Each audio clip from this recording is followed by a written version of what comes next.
Never a cigarette in my mouth. Hey folks, welcome to our first annual Christmas breakfast at the Chrisitian Lakeside camp here in beautiful Pittsfield, Massachusetts. We have a couple of great speakers coming up in a few minutes. I just want to just a little about our camp. Our camp is a charitable trust. It was founded in 2009. Next year would be December 1st. Next year is just a month away, but our next year's camp will be held here from July 28th to August 3rd.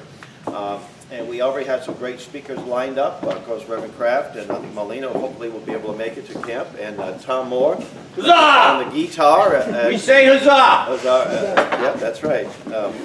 And what was the negative? Huzzah was the positive. What was the negative during the... Phi, that's right, yeah.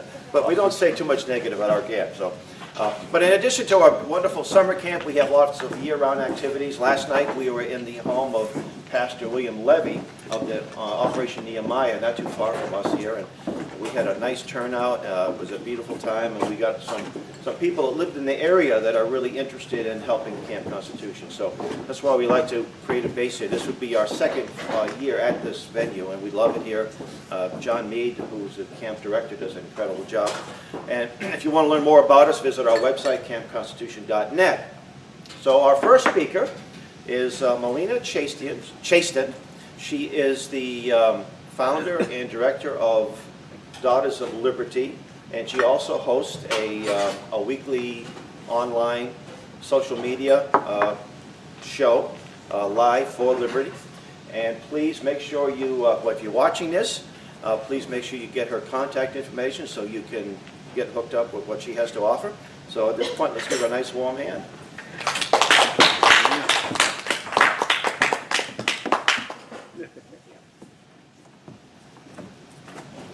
All right, so one of the things I like to do is really charge people up and get them active in politics, active in our country. So as I look across the faces of the crowd we have here, I can see that everybody is already doing that. So I appreciate that. So for those of you watching, please, let's get active. So I always like to start out with a joke when I do a speech. This time I want to do something a little bit different. I think we're going to play a game. So it's going to be a true or false game. Hal cannot play because that just wouldn't be fair. But this is a true or false game about the Constitution. So all you need to do is, if you know the answer, just raise your hand and we'll go from there. Everybody ready? Ready. Okay. So true or false, Thomas Jefferson and John Adams both signed the Constitution. False. He was a French. Raise your False. hand. Yep, false. Thomas Where's the dad Jefferson coming? was in France and John Adams was in Great Britain at the time. All right, so true or false, all 13 states participated in writing the Constitution. False. False. Can you tell me which state did not participate? Rhode Island.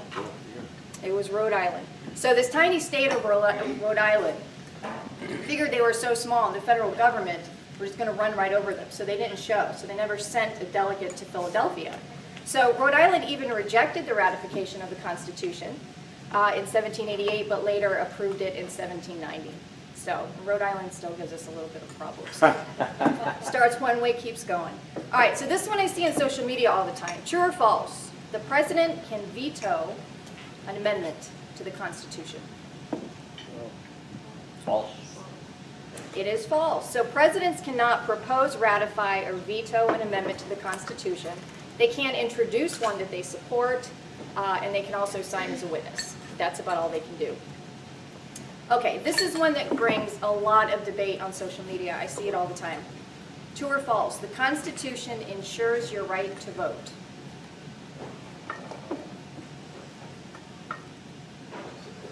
I would say yes. I would say false. It is false. So the Constitution lists reasons that you can't be denied to vote, but it doesn't actually ensure your right to vote. So there are reasons why you can be denied as long as they fall in line with the Constitution. So an example would be there's a lot of states across the country that you cannot vote if you're a convicted felon. So that would fall in line with that. So that is, if you see any of those threads on social media, people battle on that one.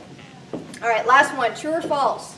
When Benjamin Franklin was asked if he had created a monarchy or republic, Benjamin Franklin replied, "A republic, if we can keep it." True. It is very true. And he may have seen that, I don't know, maybe he had a crystal ball or God was speaking to him or something that he might have seen, into the future. So just a quick intro about myself. My name is Malena Chastian. I'm the national founder of Live for Liberty and the national founder of Daughters of Liberty. I do a live show every Thursday night at 7 p.m. on Facebook. It's simulcast to a whole bunch of different platforms, to include my YouTube channel. I'm an activist, and I just started writing my very first book, so I am so super excited about that. I'm public relations, national public relations for the NCCPA, which is the National Constitutional Coalition of Patriotic Americans. And I'm also public relations for Massachusetts Oath Keeper and a member of American Patriots. So a little bit about me personally. I have 4 daughters, ranging from 27 to 18. I have 2 grandsons and 1 grandson on the way. I'm super excited about that one. My husband is active duty Army. He's a combat medic. And I have a slew of veterans in my family that I am just super proud of. So Benjamin Franklin said, "A republic, if we can keep it." We live in a time where we can no longer sit back. It's not an option. We live in a time where we're in a constant state of shock and frustration.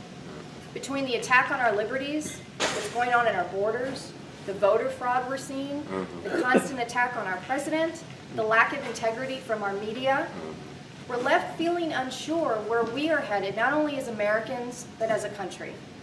So for some of us, we're still in the beginning stages of just waking up from a really long slumber. We're opening up our eyes to see what we missed out on. And the corruption of past administrations is just simply undeniable. Sometimes, some things we didn't sleep through. Some things we trusted our government in order to handle for us in our weakness. And the Unconstitutional Patriot Act would probably be a really good example of one of those times where we were weak as Americans, we were afraid, and they took advantage of our weaknesses. So now as we push back against the government, we can start to see how fragile they really are. They're literally clawing to stay at the top. When Maxine Waters came out and publicly called for mob mentality, a House representative, and the crowd cheered, I learned a couple things that day. Not that Maxine Waters was crazy, I think I already knew that. But I learned that Americans are excitable and they're willing to throw away their rights and liberties just to get one up on the other side. I learned that Americans don't understand the consequences of actions. And I learned that Americans, not all Americans, but some Americans, hate the opposing party more than they love their liberties. To encourage this behavior from a politician that supports your views also sets a precedence for politicians of opposing views then to enact these unconstitutional acts upon you. And that's something that I don't think they realized as they were standing there cheering. What I realized is that Americans don't understand the Constitution. They don't understand their liberties, and they don't realize just how powerful our Constitution actually is. So, some Americans think that the Constitution is there to govern us. A lot of Americans that I talk to think that. That's not it. Some Americans think that the Constitution is there to only protect their rights. A lot of people like to quote the Constitution. You see it all over social media. If you get into conversations with people, everybody's quoting the Constitution. It seems to be the cool thing to do these days.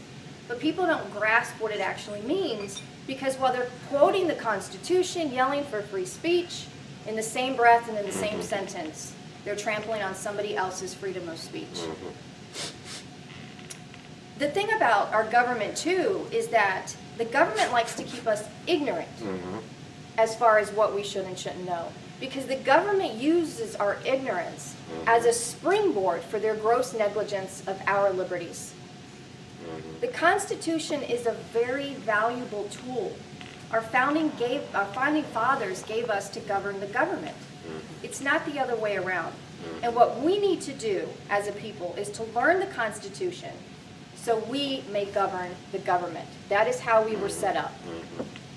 The government right now is too big, it's too powerful, and it rejects the voice of the American people every day. And one thing that would make politicians shake in their boots is a knowledgeable, well-informed, united, we the people. A lot of Americans haven't done much. A lot of Americans haven't been interested. Politics is stressful. Politics is boring. But you have to ask yourself, what are you willing to do and what are you willing to sacrifice in order to protect your liberties? That's what I'm telling everybody on a daily basis. So we don't have the luxury to stay uninformed anymore. We don't have the security to trust that the government is going to act in our best interest. We need to stop being asleep at the wheel. We need to take control and drive because our government is running us off into a ditch somewhere.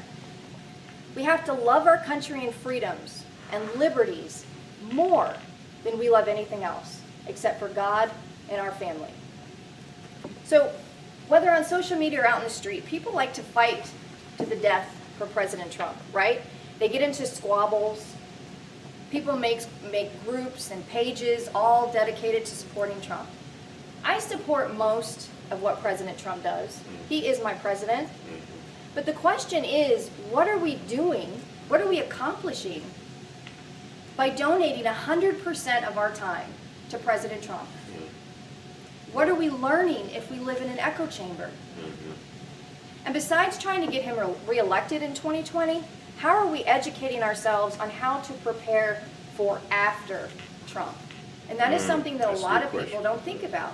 So whether that's 2 years or 6 years, it's going to happen.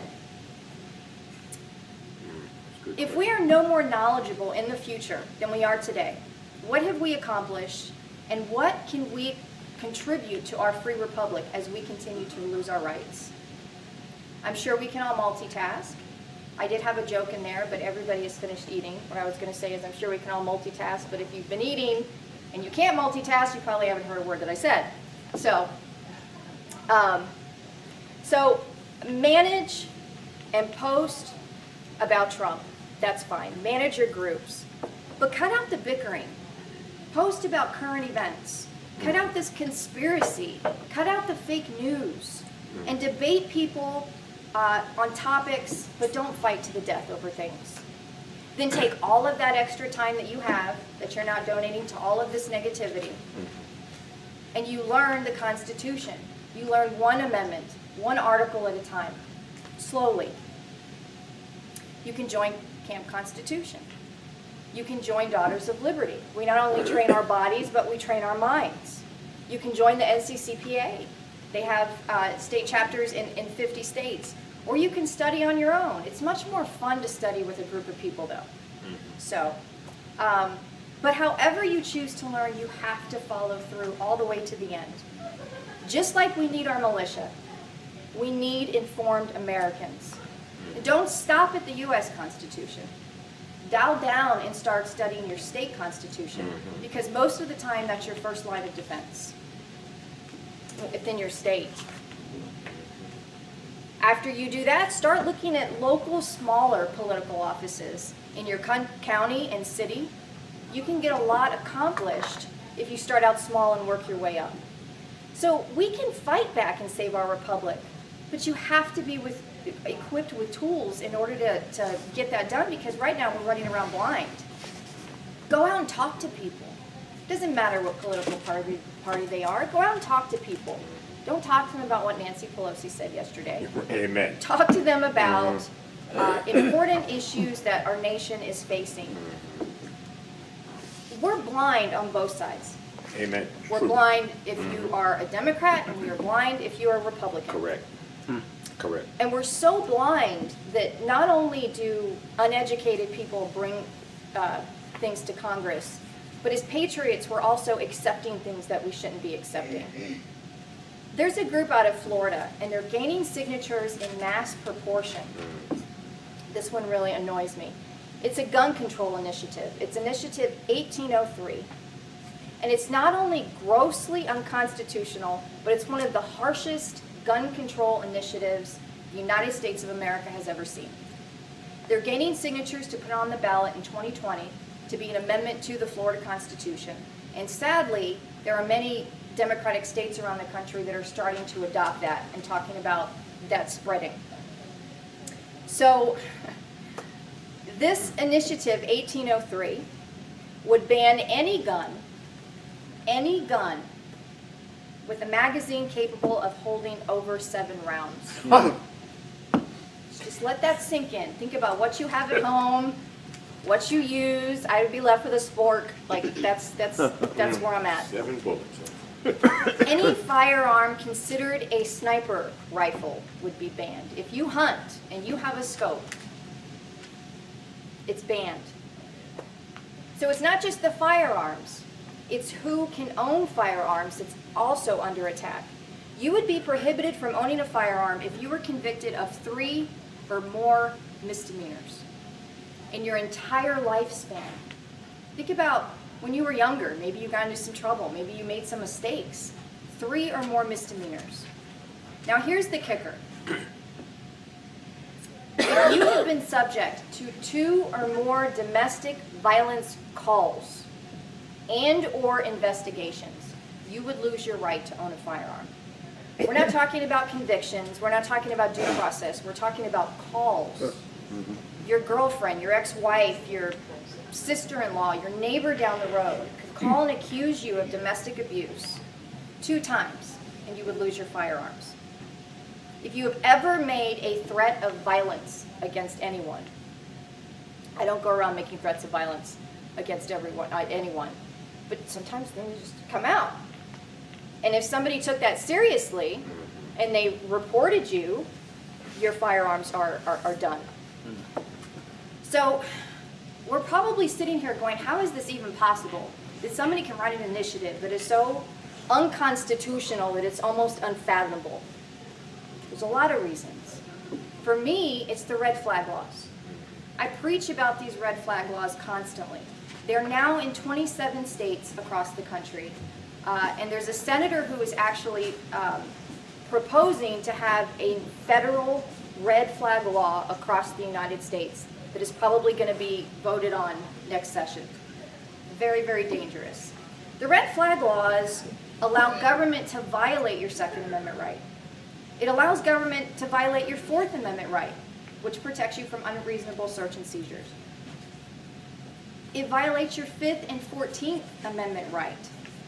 No state can deprive any person of life, liberty, or property without due process of law. Sadly, a man in Maryland last week was robbed of his life, his liberty, and his property due to a red flag law. When we allow one liberty to be taken, they keep coming for more. When we allow these red flags, we allow initiatives like 1803 to pop up. And when we fight for our liberties, we can't just quote the Constitution. We have to understand the Constitution to better protect ourselves. So a lot of people supported the red flag law when it first came out, right? Once again, we trusted the government in a time of weakness. We were facing mass shootings, we were facing school shootings, and a lot of Americans were desperately scrambling to try and find a solution. The problem is they agreed to give up liberty for safety. And one of my favorite quotes is by Benjamin Franklin, and it says, "Those who would give up essential liberty to purchase a little temporary safety deserve neither liberty nor safety." What did we do? We gave up liberty for safety.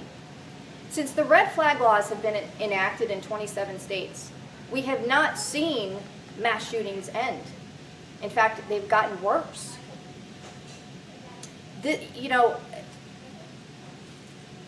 Not only, and this is very near and dear to me, so not only have they gotten worse, but it seems like in these 27 states, the people that they are targeting right now for these red flag laws are veterans. Veterans, veterans, veterans.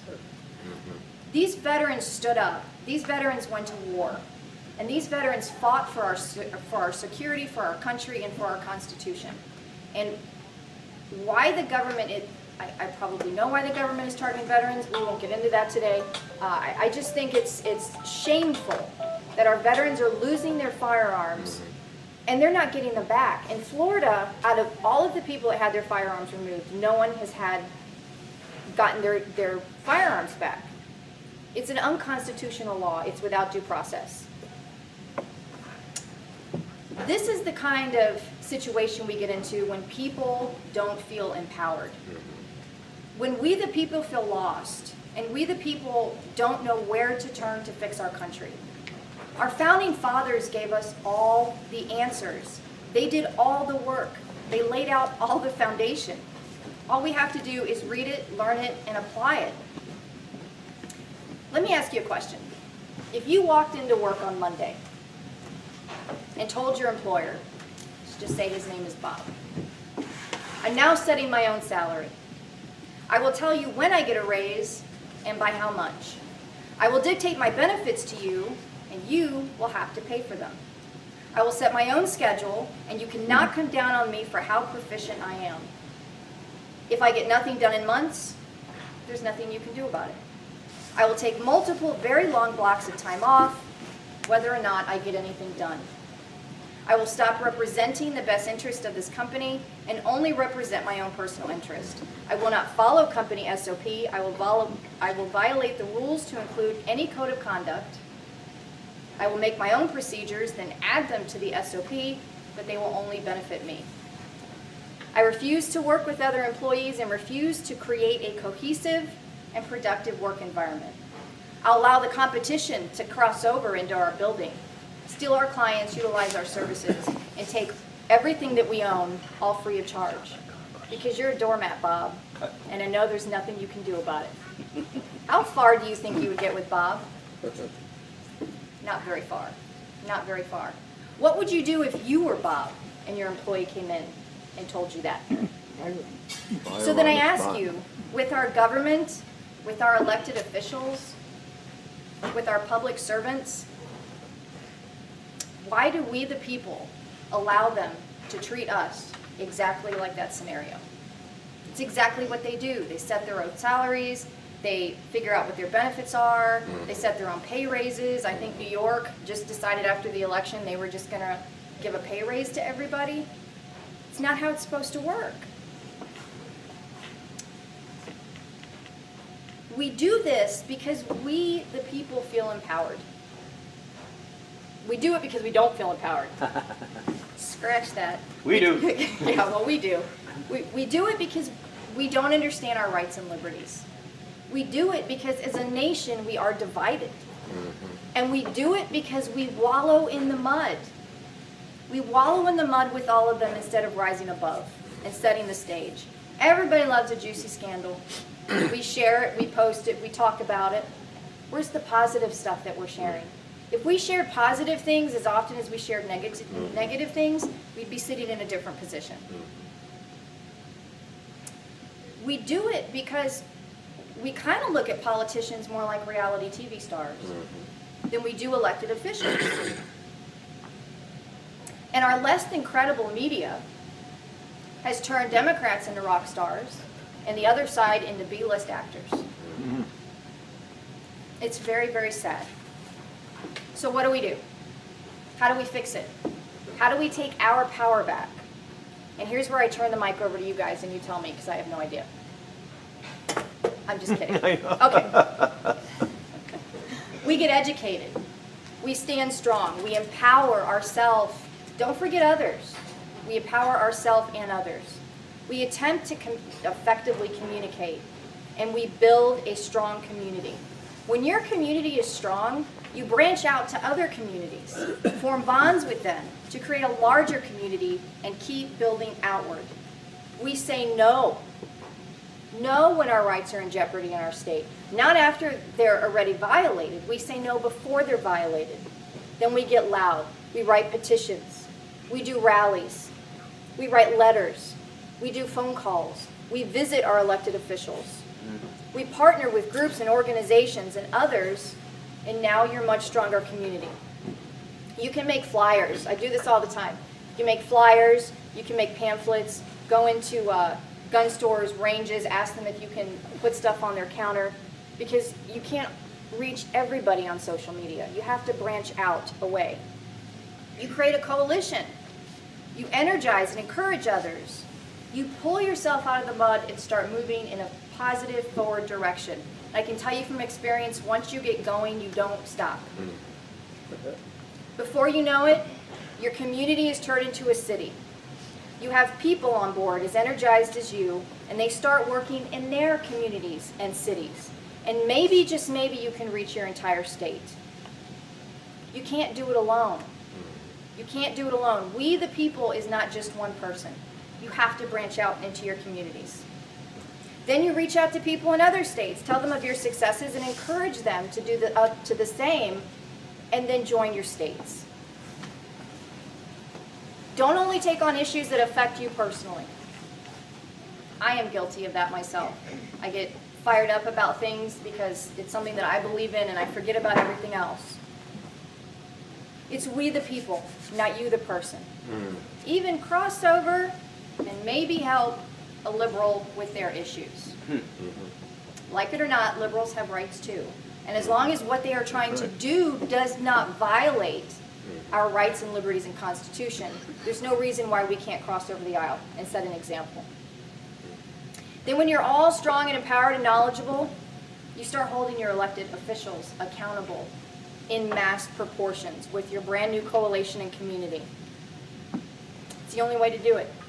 Let them know that we're watching. Let them know that we're no longer asleep. Let them know that we're going to hold them accountable. So I ask you, how much do your liberties truly mean to you? If they don't mean anything, then don't do anything. But then when you lose them, you can't complain that they've been lost. It takes work, and not enough people are working. So on your drive home, I want you to ask yourself, am I the one? Is it me? Do I truly care about my country? Do I care about my liberties? And do I care about the country that I am leaving for future generations? If the answer is yes to any of those questions, join me and others in this fight. If you don't know where to start, there are so many people that are available to help you out. So this is directed at the Strong Patriot women here today. If you're a Strong Patriot woman, join Daughters of Liberty. I founded it to empower women, to give women a path and some direction, to train women in firearms, self-defense, and personal survival, because we will not be victims. Daughters of Liberty will teach the Constitution on both a national and state level. We hold events and meetings across the nation. We formed about 2.5 months ago, and we've already organized in 13 states, and we are growing rapidly. We have so many strong women that have stood up and said, I want to lead, and that's what it takes. One step with the help of others. We're organized right here in Massachusetts, so join us as we defend our Constitution, our liberties, our Second Amendment, our soldiers and vets, our country and flag, all while hanging out with some pretty cool ladies and having fun. So we're not like any other Patriot group. We are run solely by Patriot women for Patriot women, and we do it all. We do training, we do politics, we do community involvement, we do activism, education, and events. So I truly love all of my sisters. Janet is one of them. I love them truly. And at the end of the day, if you are a Patriot woman, you are already a daughter of liberty. And you're following in the footsteps of Abigail Adams, Martha Washington, and so many others. The path is there, you just need to take the step. So let's get to work, let's get it done, so when the Republic is fixed, all of us Patriot women can all get together and have one gigantic national margarita. I think that would be fantastic. So, as Hal said, you can find me and watch my weekly shows. It's the Live for Liberty show, where we tackle an array of issues plaguing our nation. You can find it on Facebook, Twitter, YouTube, and so many other platforms. We're launching our brand new radio station in a few weeks. It's called Freedom Rising Radio. I'm super excited about that. Live for Liberty. So Live for Liberty does the show, but there's another side to Live for Liberty. We aid veterans across the nation in a multitude of areas. So if you know a veteran in need, please reach out. We handle a lot of things for veterans. So thank you for allowing me to share part of your Saturday with you. I wish everybody a blessed Christmas and Happy New Year. And I will close like I do every show. God bless America. God bless our soldiers and vets. God bless each and every one of you. And Patriot on, my friends. Until next time. Amen. Huzzah! Who's up?